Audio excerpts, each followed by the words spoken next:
ஸ்ரீ பிரம்ம வைவர்த்த புராணம் 11ஆம் பகுதி. கலியுக முடிவும் கல்கி அவதாரமும். சாபங்கள் உண்மையாக 3 தேவியரும் ஆறுகளாகினர்.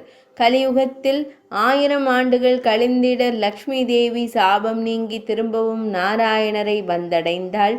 சரஸ்வதி கங்கை இருவரும் கூட நாராயணரை அடைந்தனர். கலியுகத்தில் தூய்மையும் புனிதமும் உலகில் இல்லாமல் போகும். கலியுகம் பொதுவாக கொடிய காலமாகவே விளங்கும். மக்கள் லஞ்சம் வாங்குபவராகவும் இம்சை செய்பவர்களாகவும் நாணயமற்றவர்களாகவும் இருப்பர். துளசியை பூஜையில் சேர்க்க மாட்டார்கள். வருணாசுர தர்மங்கள் மாறிவிடும். பிராமணர்கள் சமையல் செய்பவர்களாகவும் மாடு மேய்ப்பவர்களாகவும் இருப்பர்.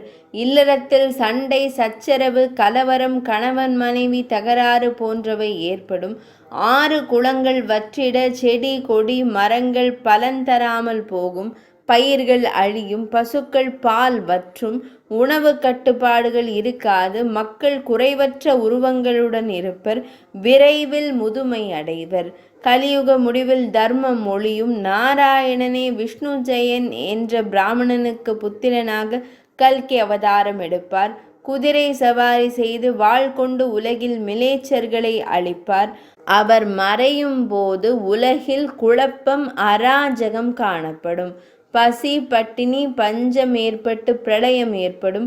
இவ்வாறு கலியுகம் முடிய மறுபடியும் சத்திய யுகம் தர்ம யுகம் துவங்கும். இவ்வாறு சிருஷ்டியும் அழிவும் மாறி மாறி நிகழ்ந்து கொண்டே இருக்கும். பிரம்மதேவரின் ஆயுள் முடியும் போது அண்டம் அனைத்தும் நீரில் மூழ்கிவிடும்.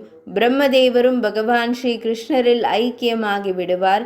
இது பிராகிருத்திக பிரளயம் எனப்படும். இதில் பிரகிருதியும் பகவான் ஸ்ரீ கிருஷ்ணருடன் இணைந்துவிடும்.